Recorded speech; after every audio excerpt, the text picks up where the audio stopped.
प्रतिष्ठिता मनो मे वाचि प्रतिष्ठितम्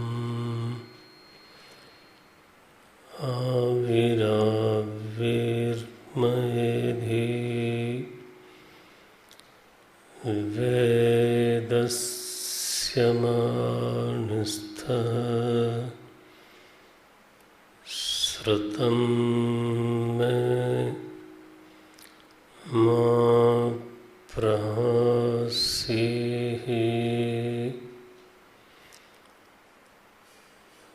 अनेनाधीतेन अहोरात्रान्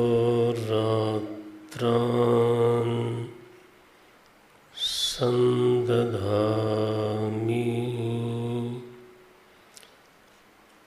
श्रुतं वदिष्यामि सत्यं वदिष्यामि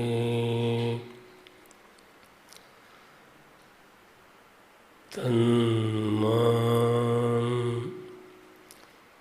अवतु तद्वक्तारमवतु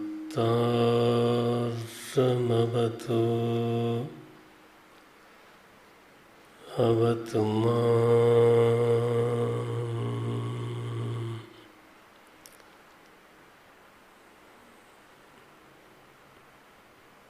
अवतु वक्तारम्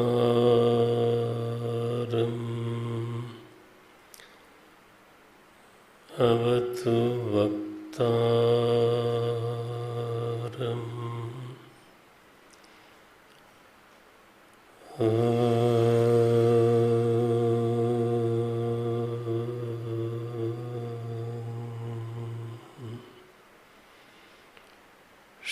शान्ति शान्ति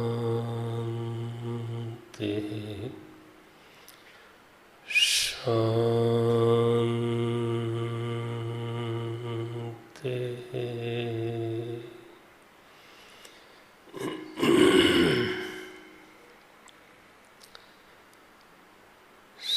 श्री राम जय राम जय जय राम।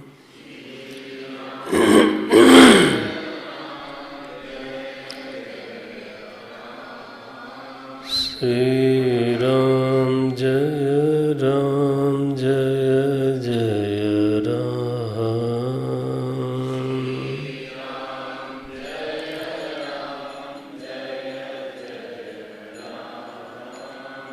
श्री राम जय राम जय जय राम।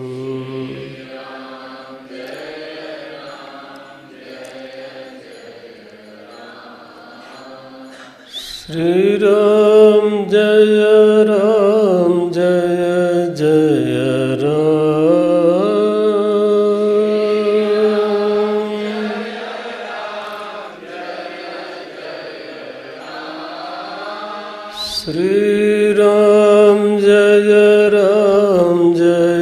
जय राम।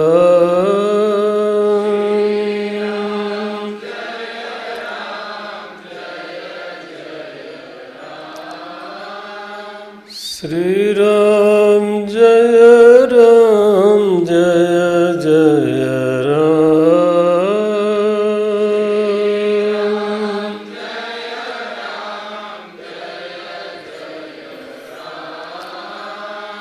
श्री राम जय राम जय जय राम।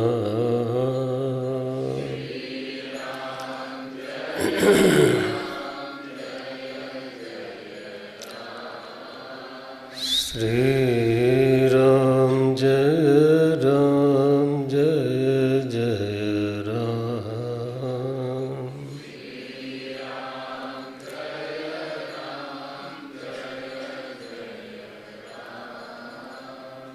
श्री राम जय राम जय जय राम।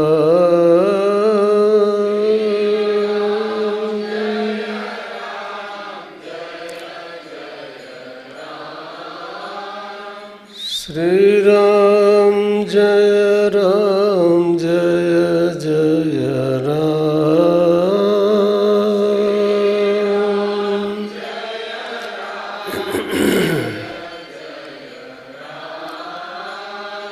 श्री राम जय राम जय जय राम।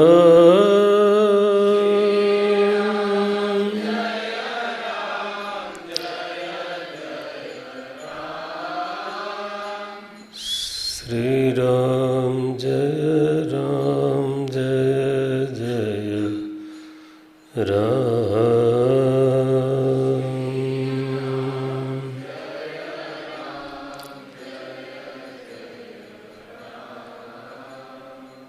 जय जय जय राम।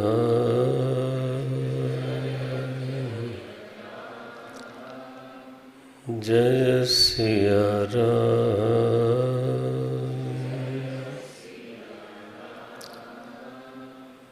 जय रघुराम।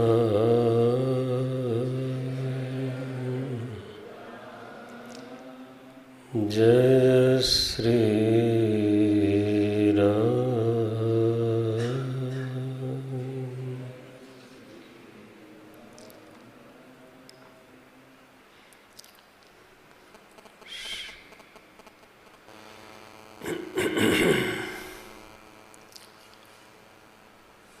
साधना के मार्ग में ये नहीं चाहिए।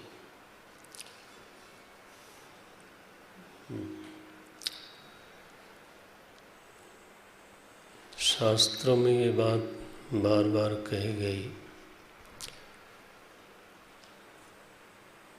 ये एक लंबी यात्रा है।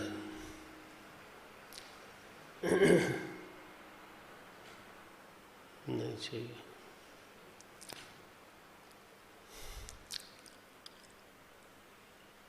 इसमें कोई तात्कालिक सफलता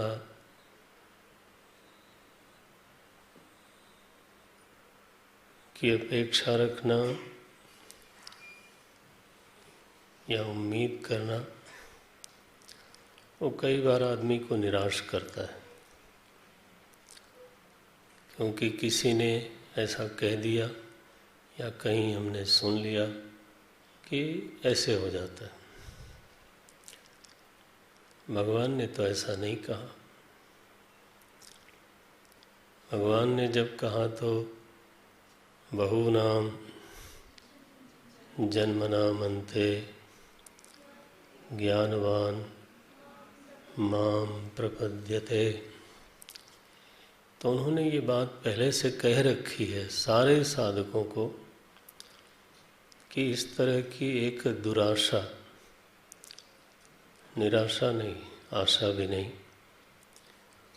संस्कृत में शब्द है उसके लिए दुराशा, एक गलत आशा। तो इस तरह की दुराशा किसी साधक के मन में न होवे तो अच्छा है। गीता जी में एक बार नहीं, ये बात कई बार आई है। अनेक जन्म संसिद्ध ततो याति पराम गतिम। इस यात्रा में संभव है अनेक जन्म लग जाए। तो ये बात पहले से कही गई, क्यों कही गई? हमको निराश करने के लिए कही गई? नहीं, इसलिए कही गई कि हम गलत उम्मीद न रखें। यात्रा में हमारा अधिकार है, सफलता में नहीं। मा फलेषु कर्मणि एव अधिकारः मा फलेषु।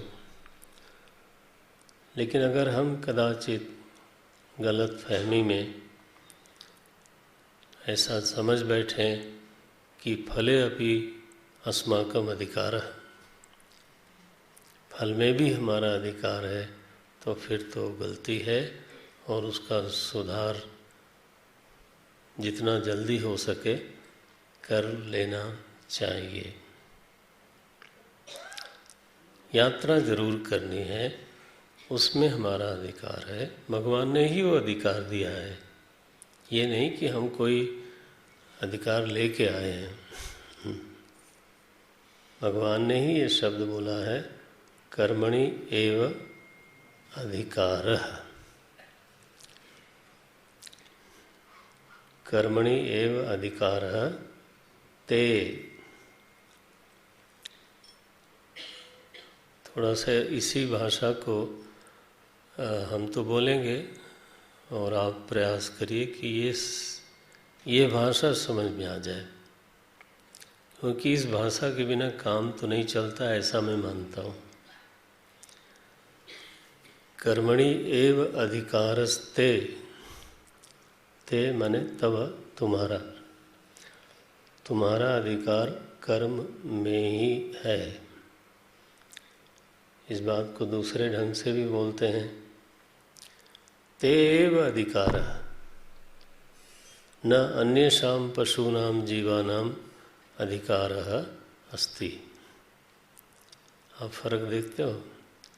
हे मनुष्य, तुम्हारा ही अधिकार है, ये केवल तुमको ही मैंने ये अधिकार दिया है। इतना बड़ा प्राणी समुदाय है, कर्म में और किसी का अधिकार नहीं है। हो गया ना?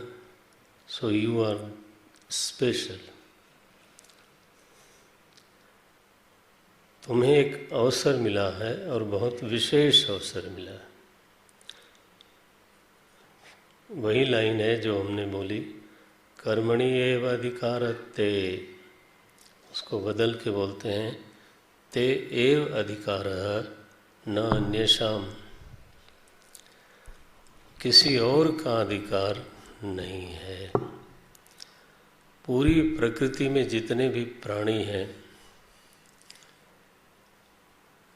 आप सोचो, उनमें कोई नवीनता नहीं आती।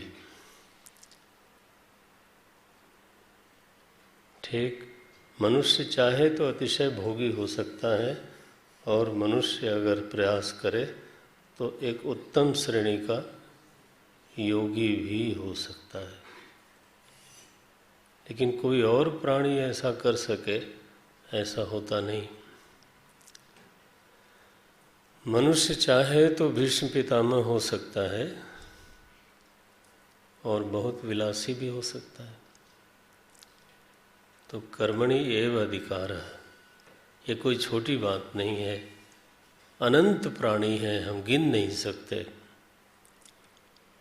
इन अनंत प्राणियों में अधिकार कितने लोगों को मिला? ये है विशेष बात।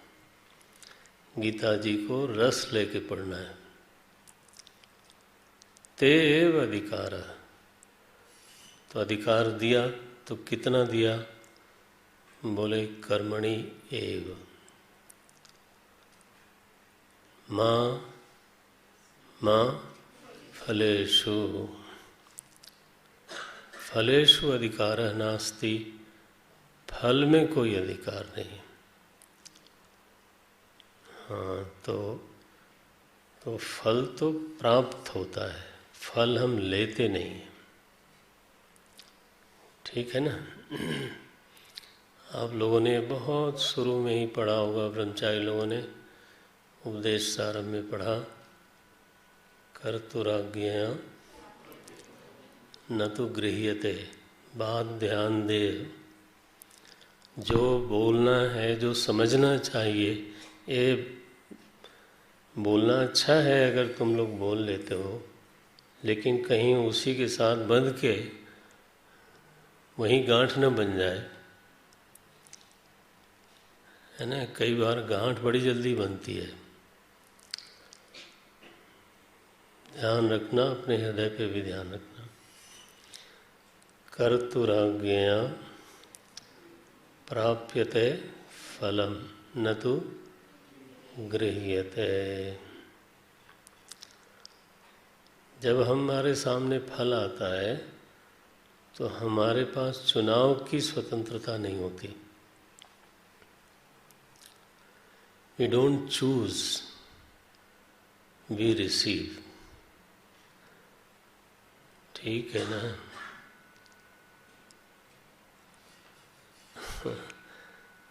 आप चुनते हो कि आपको मिलता है।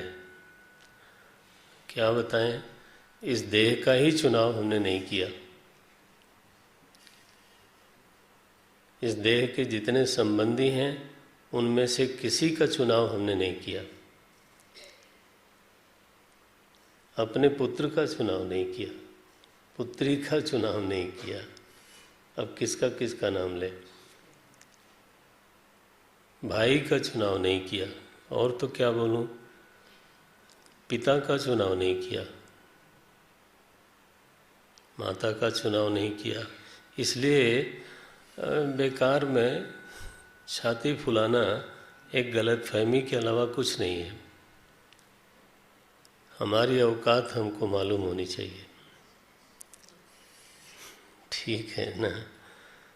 यहाँ तो चुनाव की कोई स्वतंत्रता ही नहीं है। बिल्कुल 1% नहीं, 1 पाई बोलता हूँ मैं, पुरानी वाली भाषा। 1 पाई की स्वतंत्रता नहीं है। स्वतंत्रता है वो भी प्रतिबंधित थोड़ी सी। कितनी, कहाँ पे, कर्मणि एव। अब ये न समझना कि मेरा कर्म में सर्वाधिकार है ना, वो भी नहीं है। एक रस्सी से बंधा हुआ गौ माता है, तो जितनी दूर उनका रस्सी है उतनी दूर तक वो घूम सकती हैं।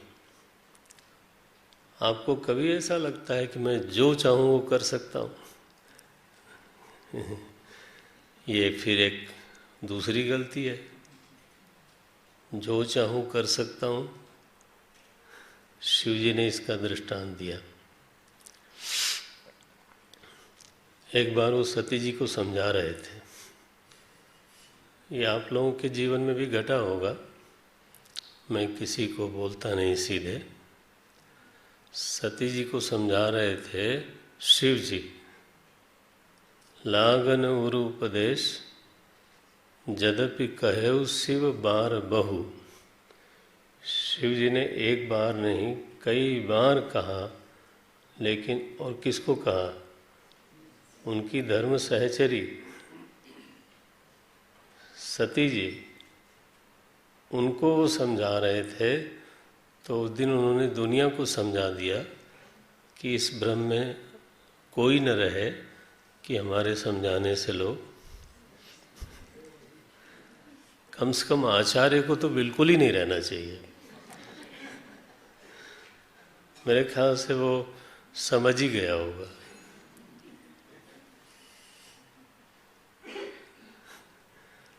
अब किसी को अगर समझ में आ जाता है तो वो ठीक है, भगवान की कृपा है। नहीं समझ में आता है समझाने पर भी, तो that is normal, that is not a surprise, that is normal. ये जीवन की जो कहानी है ना, जीव की जो कहानी है वो बहुत लंबी है। मनुष्य की कहानी छोटी है। मनुष्य की कहानी क्या है? गर्भ में आया, बच्चा था, फिर किशोर हुआ, किशोर से युवा हुआ। अब आगे बोलूं कि नहीं? क्योंकि फिर चाहे जितनी मर्जी कर लो, फिर युवा से प्रौढ़ हो जाएगा। मैं इतनी जल्दी में नहीं जाऊंगा, आपको मैं कोई नुकसान नहीं पहुंचा रहा हूँ। प्रौढ़ हुआ, और प्रौढ़ होने के बाद आप चाहे महाराज च्यवनप्राश खाओ और किसी भी कंपनी का खाओ, चाहे पतंजलि का ही खाओ,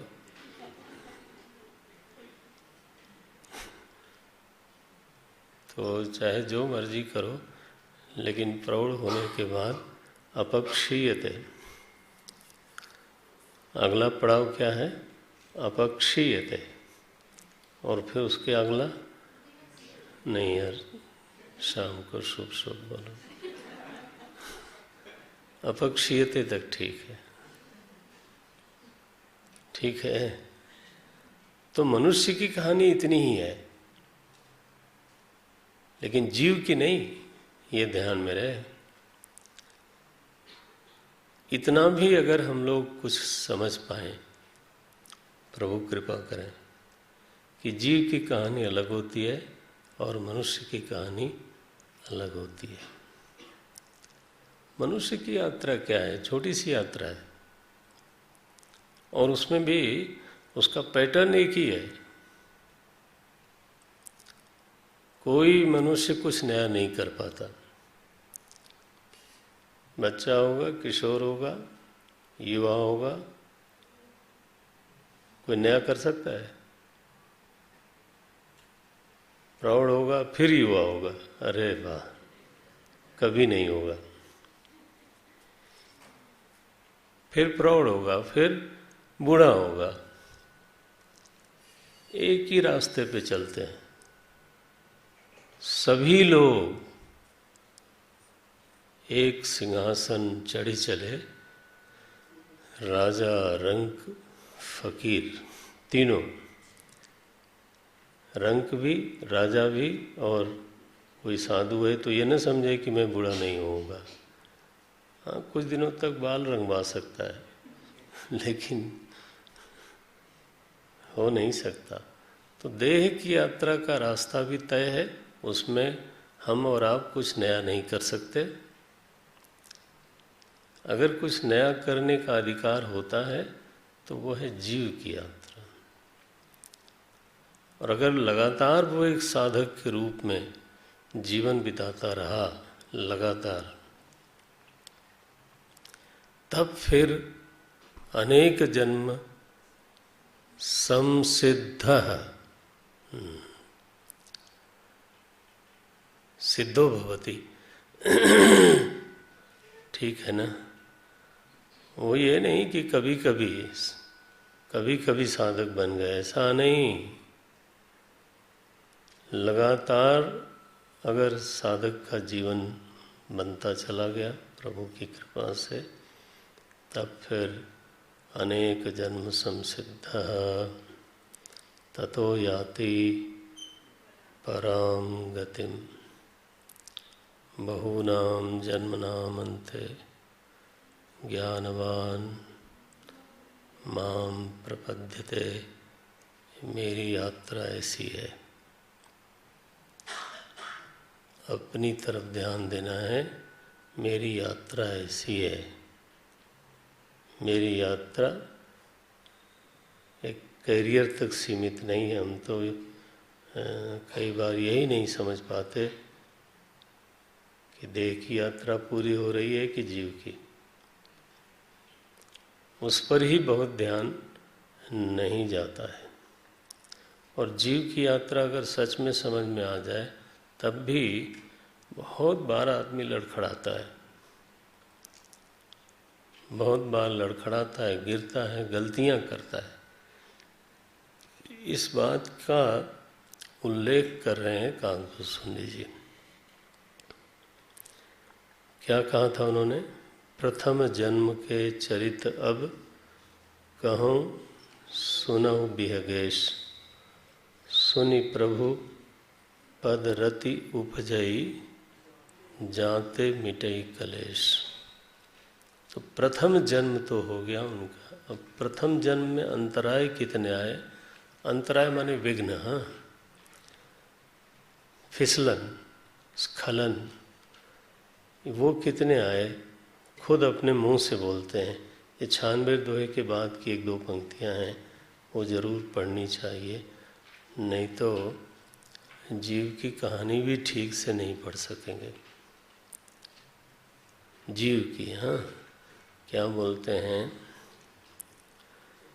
तेहि कलयुग कौशलपुर जाई, जन्मत भयऊ शूद्र तनु पाई। 96 दुआ है।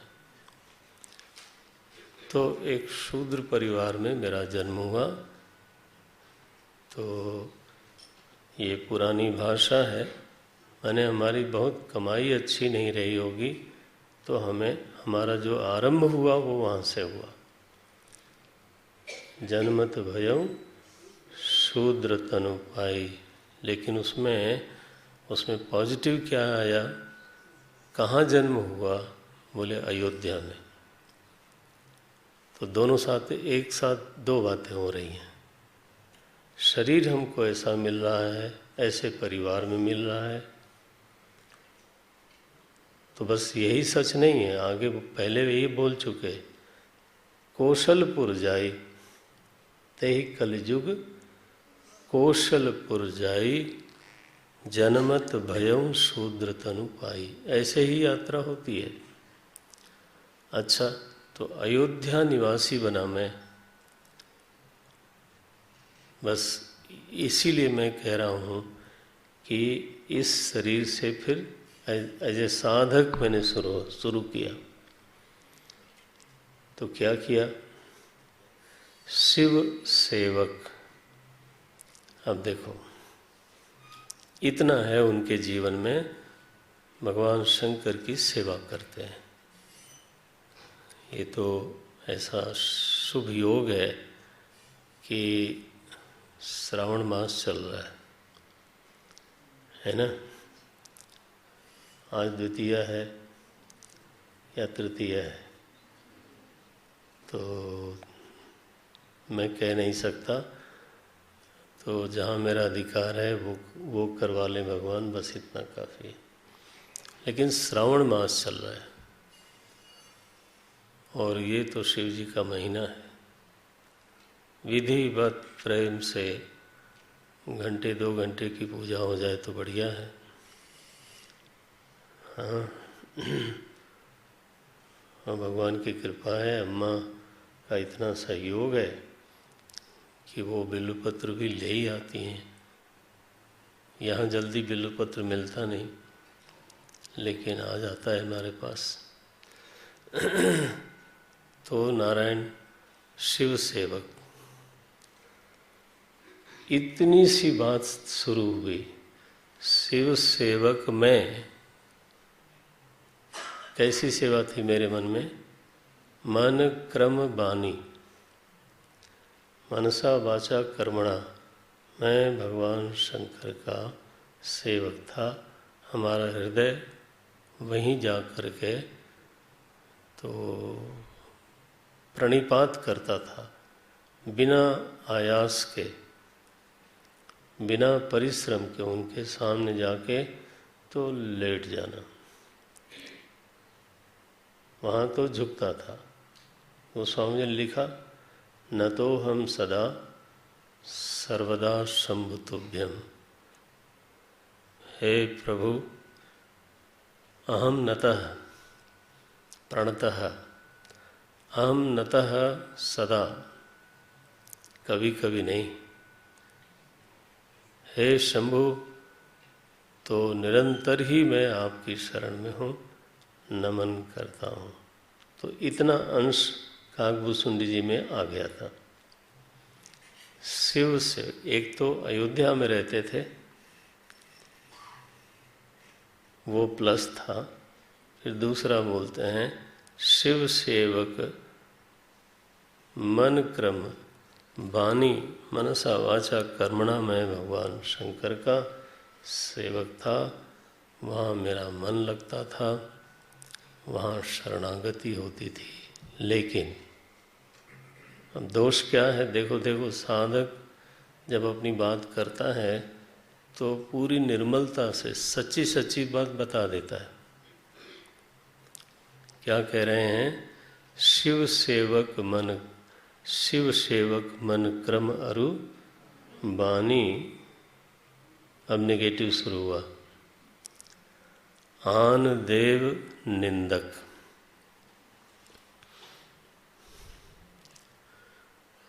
दूसरे देव की तो बात जरा पचती नहीं थी। अगर कोई चर्चा चला दे तो दो चार निंदा तो मैं जरूर कर देता था। आन देव निंदक, तो एक दोस्त तो ये बहुत बड़ा था। ये दूसरे देव की निंदा क्यों होती है? कई बार ये गलतफहमी होती है हम लोगों में कि जब तक दूसरों की निंदा न करें तब तक अब हमारी वफादारी सिद्ध नहीं होती। आप समझते हैं नहीं? अगर हमने कहीं दूसरे की प्रशंसा में भी हाँ हाँ कर दिया तो इसका मतलब है मैं अपने इष्ट देव के प्रति क्या वफादार नहीं हूँ, लॉयल नहीं हूँ। बहुत बेवकूफ़ियाँ होती हैं जीवन में। माने अब शिव जी के प्रति निष्ठा बताने के लिए भगवान विष्णु की निंदा करना जरूरी है। क्यों जरूरी है? कि तभी तो वफादारी सिद्ध होगी, तभी तो लॉयल्टी सिद्ध होगी, तभी तो निष्ठा सिद्ध होगी।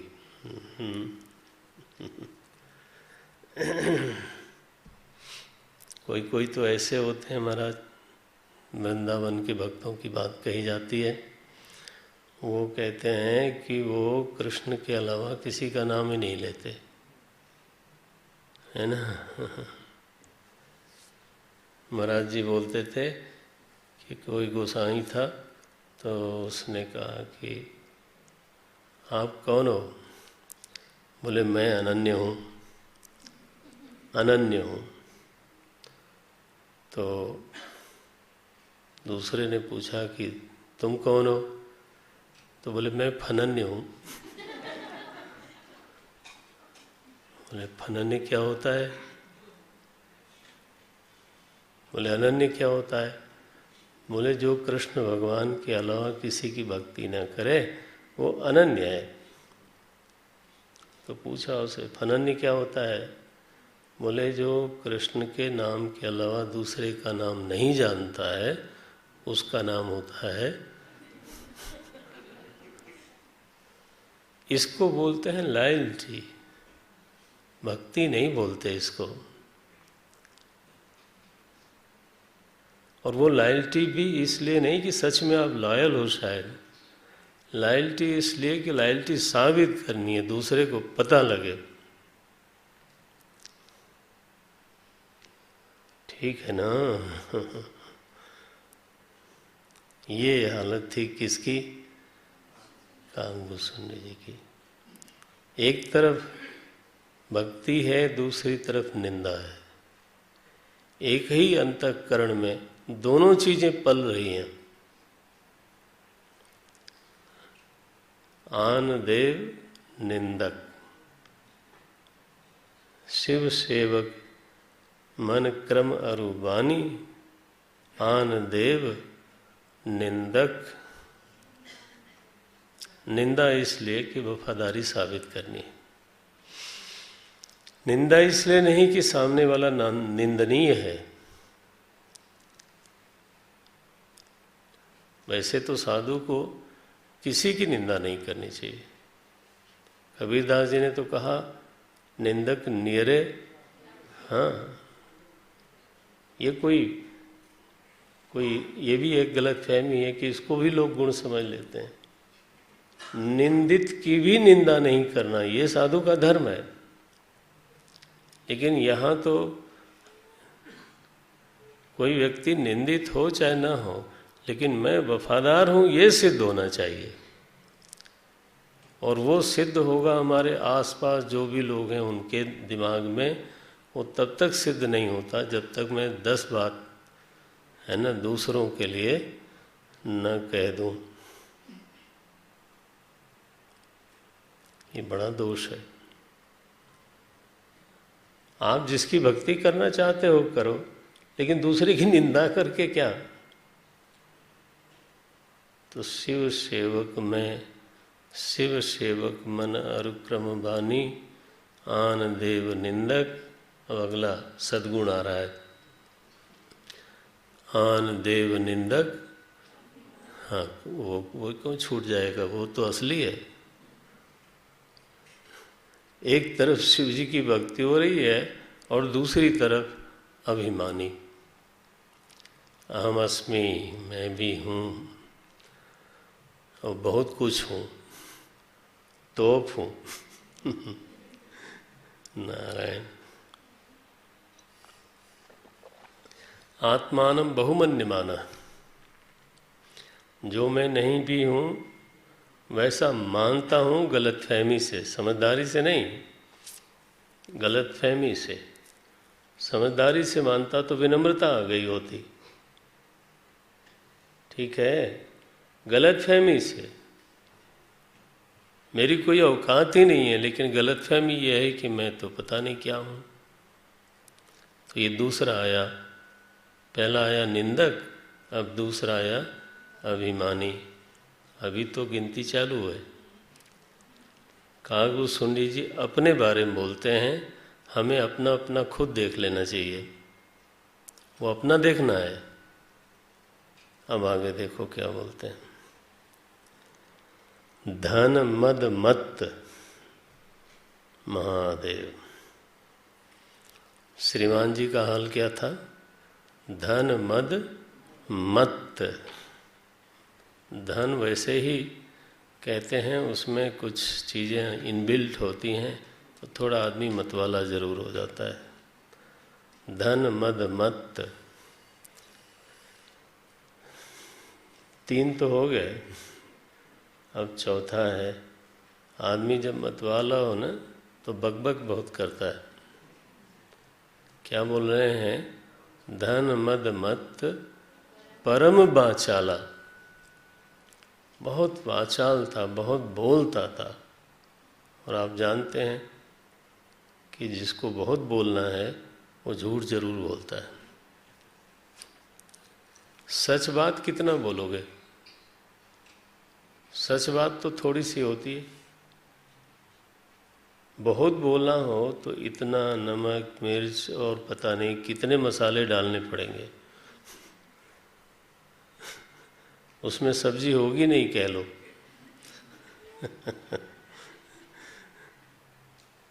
तो ये है आत्मकथा कागू सुंडी जी की। धन मद मत। हो सकता है ईमानदारी से अगर देखें तो हमारी भी लगती है कि हाँ, हमारी भी कुछ इसी के आसपास है। कोई बहुत ज़्यादा अच्छे नहीं, आप अच्छे ही हो, हम तो अपने बारे में बात कर रहे हैं। धन मद मत परम बाझाला। अब सोच लो, आप मैंने झूठ भी बोलता था। परम बाछाला का मतलब क्या है? एक दो चीज़ें हैं उसमें। एक तो मिथ्या भाषण बहुत होगा, और दूसरे ये है कि इतना अप्रिय हो जाता है व्यक्ति कि जैसे ही ऐसे सज्जन लोग आते हैं तो दूसरा व्यक्ति सोचता है अब पकाएगा मुझे ये। यही है ना भाषा। मुंबई में तो ये भाषा काफ़ी बोलते हैं लोग, अब पकाएगा। तो जितनी जल्दी हो सके वहाँ से लोग खिसकना चाहते थे। एक व्यक्ति आता था वहाँ वृंदावन में, तो काफ़ी बातें करता था। तो महाराज जी बोलते थे कि हमें उसका एक रहस्य मिल गया कि जैसे ही वो थोड़ा बहुत बैठने के बाद बात शुरू करे तो मैं पूछता था, भाई आज का अखबार कैसा है, उसमें क्या लिखा है? तो वो प्रणाम करके चल देता था। छुट्टी मिली। उसको अखबार से एलर्जी रही होगी। तो सीक्रेट मिल गया कि भगाने का एक तो परम वाचाला, ये मिथ्या भाषा, हिंसा भी होती रहती है। बहुत सारी चीज़ बोलेंगे, दूसरे के बारे में बोलेंगे, गलत भी बोलेंगे। तो ये बहुत बड़ा अवगुण है। आदमी को तो अनुद्वेग कर्म वाक्यम नहीं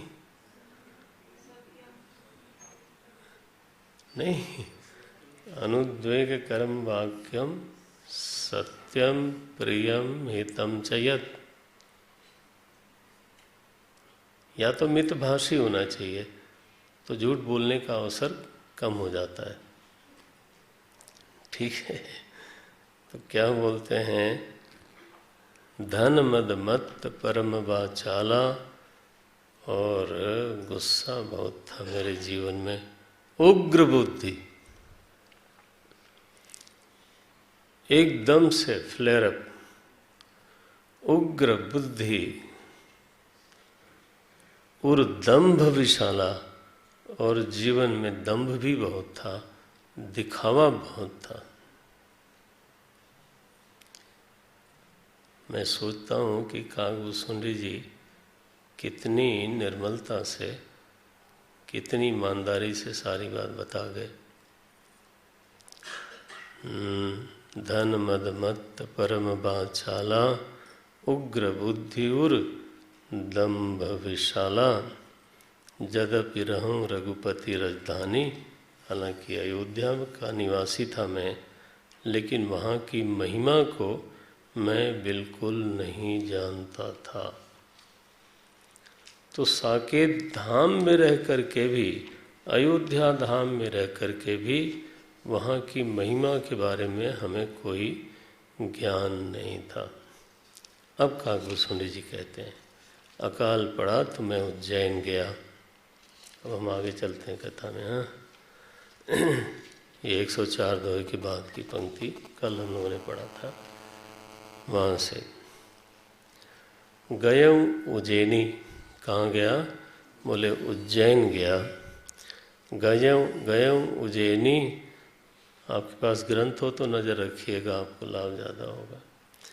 गयं उज्जैनी सुन उर्गारी, उर्गारी माने हैं, हाँ, उर्गारी माने उर्गेण गच्छति इति। हाँ, उरग अरी। तो ये गरुण जी जो है ना, वो सांप को, वो जो पेट के बल चलता है ना, उसको बोलते हैं सांप, और उसके अरी हैं। तो गरुण जी सांप के दुश्मन हैं, इसलिए कहा गया उर्गारी। थोड़ा तुम लोगों के लिए भी बोल रहा हूँ, ध्यान देते देते कुछ तो आ ही जाएगा, है ना। तो गयं उज्जैनी सुन उर्गारी, क्या हालत थी जब मैं गया? तो दीन, मलिन, दरिद्र, दुखारी। लेकिन एक चीज जो हमारे जीवन में आ गई थी वो बनी रही। शिव जी ने मानो बांह पकड़ ली थी। तो बोलते हैं, गए काल कछु संपत्ति पाई, तह पुनि। बस इस पर अंडरलाइन रहना चाहिए।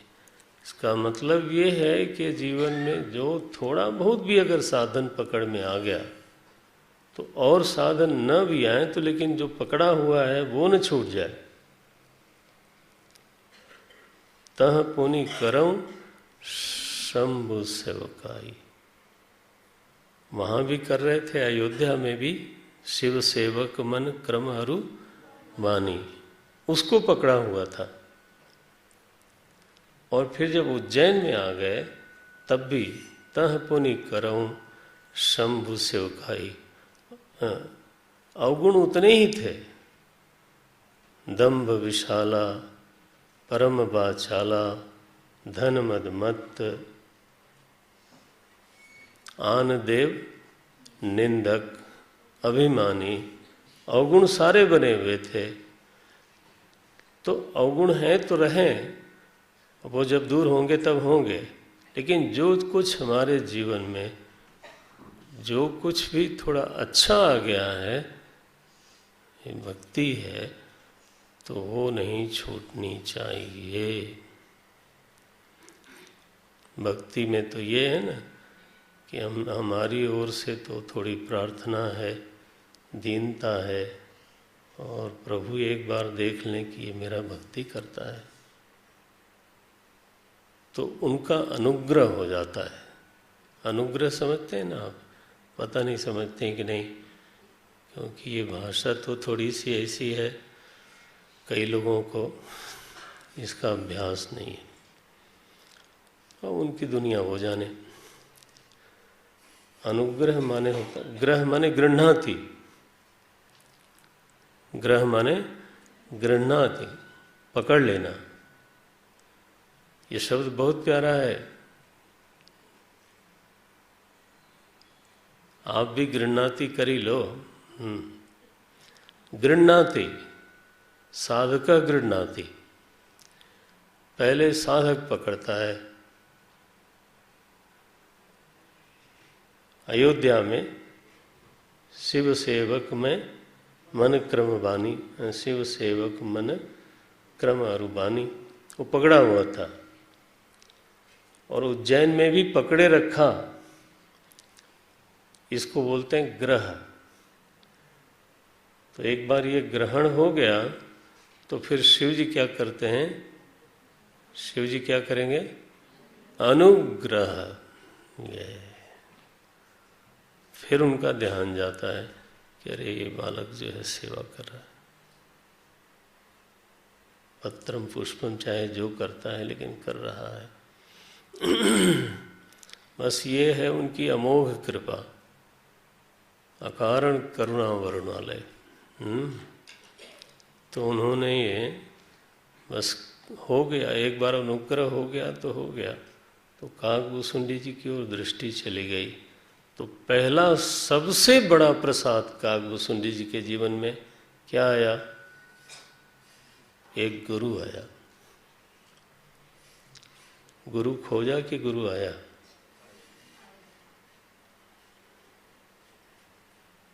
देख लो। और शिव जी ने भेजा तो कैसा गुरु भेजा? विप्र, एक वैदिक, वैदिक शुद्ध सनातनी, वैदिक प्रस्थान में निष्ठावान, विप्र एक वैदिक, शिव पूजा करे सदा, निवृत्ति सिद्ध महात्मा। कल मैं चलते चलते बोल रहा था,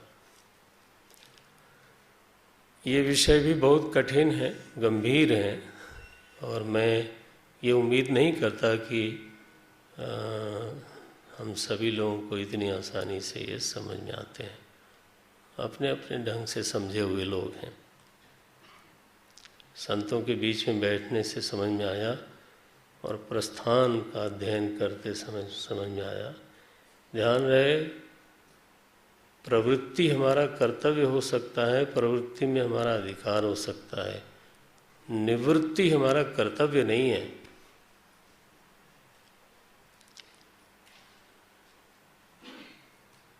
निवृत्ति साधक के अधिकार की चीज नहीं है।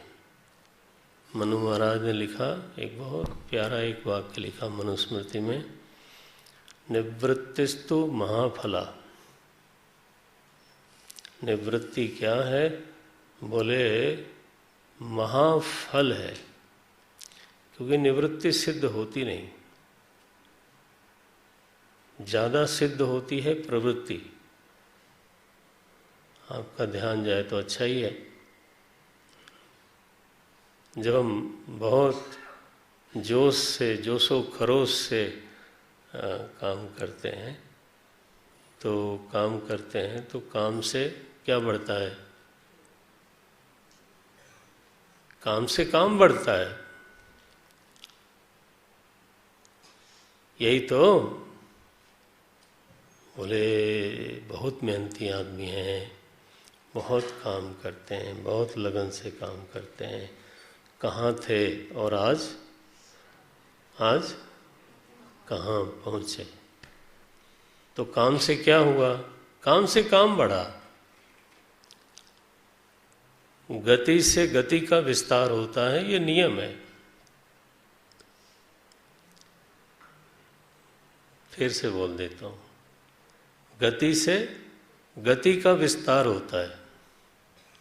और हमारे शंकराचार्य स्वामी जी पुरी के, एक दिन हम लोग बैठे थे चर्चा में, तो बोले अगर गति से गति का ही विस्तार हो तो दुर्गति क्या होगी? ये महात्मा लोगों का अलग होता है। हमारी भाषा नहीं बोलते हो, और हमारी भाषा में वो भी बोलें ऐसा जो हम लोग कभी सोचते हैं, तो फिर आप जिंदाबाद रहो, हम क्या कर सकते हैं? और क्या, उसकी कोई परवाह नहीं है। मुंह देख देख करके महात्मा बोले तो महात्मा क्या? नहीं जी नहीं।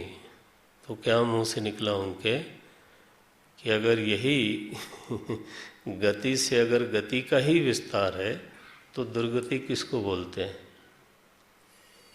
आप अब इसको थोड़ा देख लें, समझ लें। आप तेजी से कहीं चले जा रहे हो, चलते जाने के लिए कि घर पहुंचने के लिए?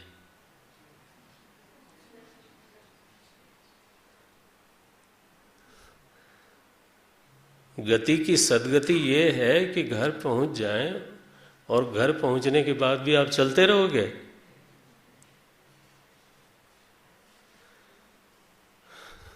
अगर ऐसा है तो फिर बहुत बड़ी गलतफहमी है। गति तो गति पूरी करने के लिए होती है, गति का विस्तार करने के लिए नहीं होती। भारतीय दर्शन ये है, किसी को अच्छा लगे तो बहुत अच्छा, नहीं लगे तो भी अच्छा। रमण महर्षि ने पहला ही श्लोक लिख दिया, दूसरा कृति महोदधौ। ये देखो, पतन लिखा है, उत्थान नहीं। कई बार हम लोग उसी को उत्थान समझते हैं। तो या तो रमण महर्षि गलत हैं, या हिम्मत हो तो कहो कि हम गलत हैं।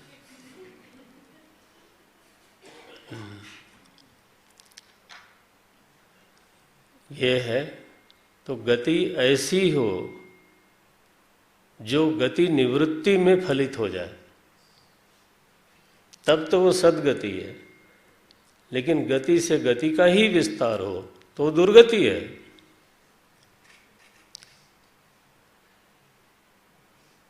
गति का सुफल है गति निवृत्ति, उसको बोलते हैं निवृत्ति। मनु महाराज ने कहा महाफला, एक शब्द दिया उन्होंने, महाफला, निवृत्तिस्तु महाफला। आपका ध्यान जाए न जाए, इन लोगों का जरूर जाना चाहिए। ध्यान रहे, निवृत्ति फल रूपा है, ऐसा मनु महाराज ने कहा, कर्म रूपा नहीं है। क्या कहा उन्होंने? निवृत्तिस्तु महाफला।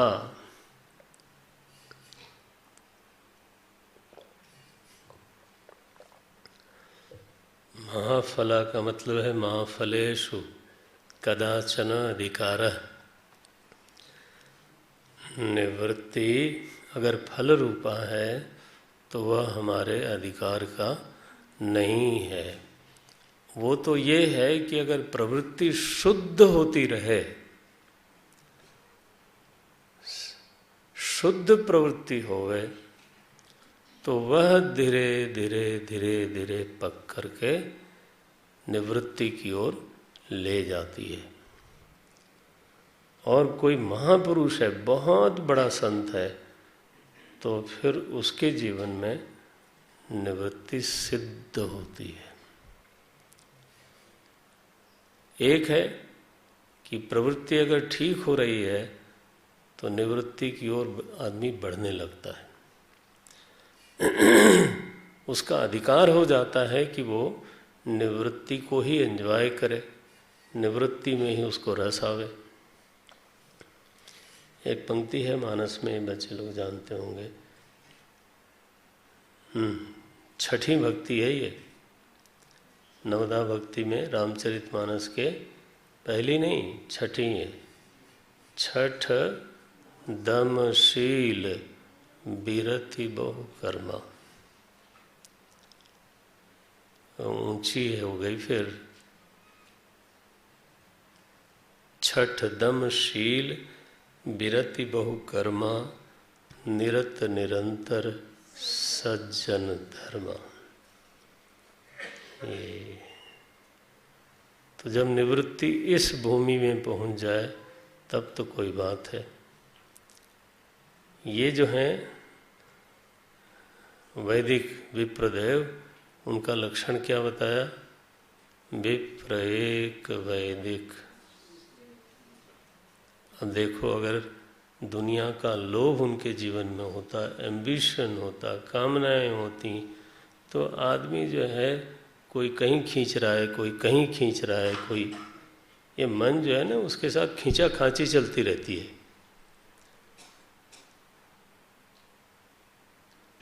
छल कपट दुराव छिपाव चालाकी, इसी को लोग जो है कुछ और समझ बैठते हैं।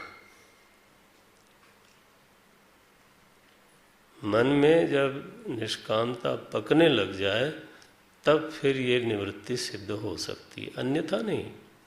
अन्यथा वैसे ही रहेगा। क्या बोल रहे हैं? छठ दमशील बिरति। बिरति का लक्षण क्या किया उन्होंने? यहाँ क्या किया? विप्र एक वैदिक। वो पंक्ति अगर आपके पास है तो देखते रहें। पंक्ति पे ही रह के हमें पढ़ने पढ़ाने का अभ्यास है, और मैं ये अभ्यास छोड़ने वाला नहीं हूँ। यही तो हमारा जीवन है। बहुत कृपा है कि इतने बड़े संतों के अनुग्रह से तो ये चीज़ मिली है, और हम दूसरों के लिए इसको छोड़ के फिर वही, हम क्या बोलते हैं, घस कटुआ ये नहीं चाहिए। ओ नारायण, वो नहीं चाहिए। विप्र एक वैदिक, शिव पूजा करई सदा। क्यों? उसके भीतर कोई लोभ नहीं, कोई कामना नहीं, कोई खींचा खांची नहीं। तो करई सदा ते ही काज न दूजा। तो कागभुसुंडी जी के ऊपर जो अनुग्रह है वो इतना बड़ा है कि शिव जी ने एक ही बार में उनको क्या दिया? ऐसा गुरु दे दिया, सिद्ध निवृत्ति का गुरु। विप्र एक वैदिक, शिव पूजा करई सदा, तेहि काज न दूजा। अच्छा, परम साधु कैसे हैं वो? भाई निवृत्त संत हैं। परम साधु परमार्थ बिंदक, शंभु उपासक। हाँ, अब देख लो फर्क। ये गुरु चेले में फर्क है, ठीक है ना। वहाँ है आन देव निंदक अभिमानी, यहाँ बोलते हैं शंभु उपासक नहीं हरि निंदक, क्योंकि उनको अपने को साबित करने के लिए दूसरों की निंदा की जरूरत नहीं थी। जीवन इतना ऊंचाई पे पहुंच गया है कि साबित करने की जरूरत ही नहीं है। शिव जी तो शिव जी हैं, उनको भी पता है, इनको भी पता है। क्या बोलते हैं, 23 सेवाओं, हाँ, शिव जी की तो सेवा निष्कपट कर रहे थे भाई, पक्की बात है। लेकिन अब जो गुरु मिला उसकी सेवा करता हूँ मैं, करता था, लेकिन कैसे, बस ये आ गया ना। इसलिए मैंने कहा था अनेक जन्म समसिद्धा, एक जन्म में बात बनती नहीं ना। 23 सेवाओं में कपट समेता, और जो द्विज देवता थे वो कैसे, द्विज दयाल अति नीति निकेता, वो समझते सब थे लेकिन नीतिवान थे। बाहिज नम्र देखी मोहि साईं, कैसा नम्र है, बाहर की नम्रता, ढोंगी नम्रता है। इतना बड़ा विद्वान क्या समझता नहीं कि क्या ढोंग है और क्या नखरा है, सब समझता है, लेकिन उसके हिसाब से वो अपना जीवन नहीं बनाएगा। वो तो शिव जी का भगत है। बोलते हैं बाहिज नम्र देखी मोहि साईं, विप्र पढ़ाव। क्या देखो, सब लोग अपनी अपनी कक्षा में रहते हैं, तो यहाँ जो गुरु हैं वो अपनी कक्षा में रहते हैं, वो शिष्य की कक्षा के अनुसार अपनी कक्षा नहीं बदलते। हाँ, दूसरे के ढोंग के अनुसार मैं ढोंगी हो जाऊं, ऐसा होने वाला नहीं है। Nobody can pull me down, ये है। बाहिज नम्र देखी मोहि साईं, विप्र पढ़ाव पुत्र की नाई। फिर दीक्षा मिल गई, शिव जी की दूसरी कृपा। गुरु मिले, फिर वो पढ़ाते रहे और अब दीक्षा दी। शंभु मंत्र मोहि द्विजवर दीना, दे दिया मंत्र। शुभ उपदेश विविध विधि कीना, और फिर उपदेश भी किया। अब देखो प्रगति हो रही है एक तरफ, गुरु की प्राप्ति स्वयं एक चमत्कार है, इसके बाद उनसे शिक्षा मिलना वो दूसरा चमत्कार है, फिर दीक्षा मिलना और फिर तरह तरह के उपदेश। हाँ, लेकिन मेरी हालत क्या है, मैं जा कर के शिव मंदिर में जप करता था। शंभु मंत्र, हाँ, जपम मंत्र शिव मंदिर जाई, हृदय दम्भ अहमिति अधिकाई। दिखावा बहुत था, ढोंग बहुत करता था, हृदय दम्भ। और भीतर क्या स्थिति थी हमारी, अहम अहम। नारायण, इससे पार पाना बड़ा आसान तो बिल्कुल नहीं है। जपो मंत्र शिव मंदिर जाई, हृदय दम्भ अहमिति अधिकाई। मैं खल मल संकुल इत्यादि, अब क्या बोलूं, मेरी यह हालत थी। और गुरुदेव मुझे बुला बुला करके समझाते थे। गुरुनित मोहि प्रबोध, मुझे समझाते थे कि नहीं ऐसे नहीं, ऐसे करो, ऐसा भाव नहीं रखना चाहिए, ऐसे नहीं करना चाहिए। तो जब वो समझाते थे तो मुझे उनके ऊपर गुस्सा आता था। देखो ये साइकोलॉजी है। वो समझाते थे और मुझे तो देखो क्या बोलते हैं, गुरुनित मोहि प्रबोध दुखित देखि आचरण मम। मेरा जैसा आचरण था उससे उनको संतोष कैसे हो सकता था। मोहि उपजई अति क्रोध, और जब वो समझाते थे तो मुझे कृतज्ञता नहीं, क्या आता था, क्रोध।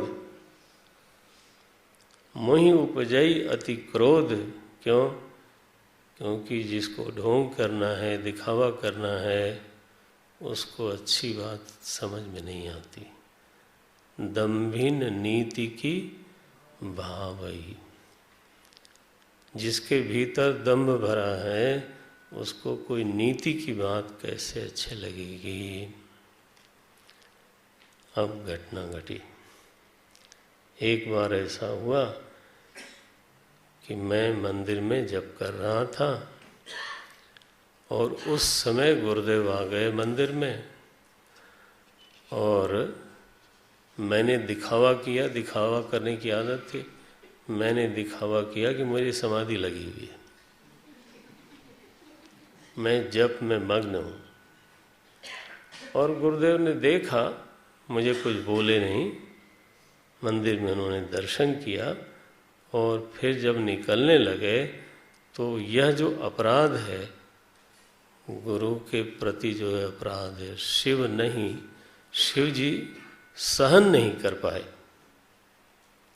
और फिर उन्होंने कस के, मैंने खूब कस के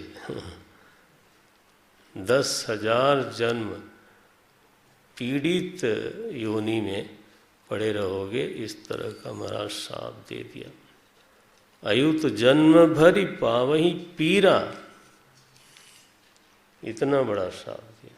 अयुत मने 10,000, 10,000 जन्म तक तुम्हें पीड़ा मिलेगी, और चाहे जहाँ जन्मते रहो। अजगर की तरफ बैठा रहा पापी, मिल गया ना। बैठ रहसी अजगर इव पापी, सर्प होई खल मलमति व्यापी। हो बस जैसे ही ये श्राप हुआ तो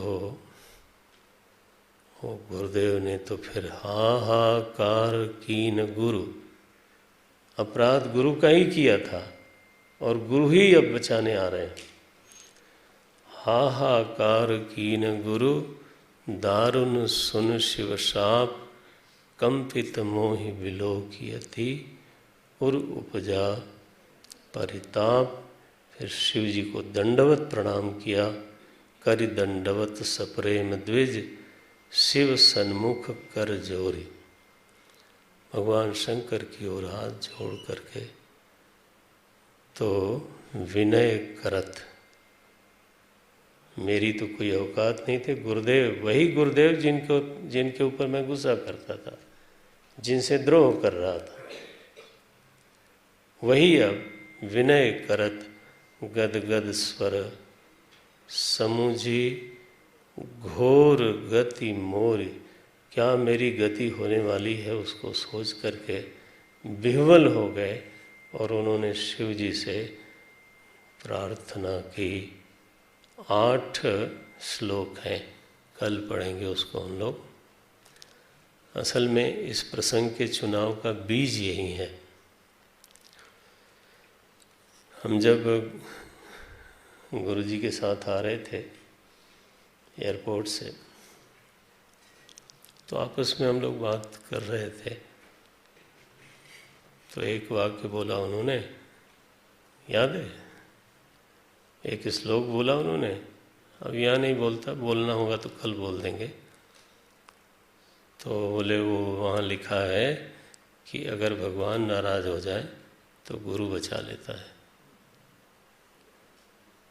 लेकिन अगर गुरु नाराज हो जाए तो भगवान नहीं बचा सकता। ये उसका प्रत्यक्ष प्रकरण है। तो इस प्रकरण के चुनाव में समझ में आ गया बीज कहाँ से आया था। ओम, कल हम पाठ करेंगे इसका। ओम ओम।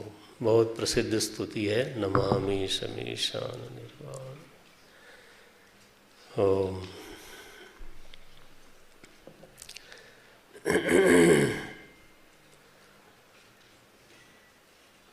ओम पूर्णमदः पूर्णमिदं पूर्णात् पूर्णमुदच्यते पूर्णस्य पूर्णमादाय पूर्णमेवावशिष्यते। ओम शांतिः शांतिः शांतिः।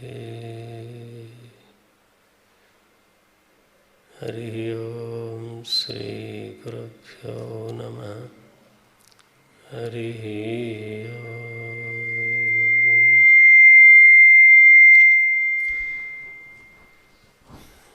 गंगे हर हर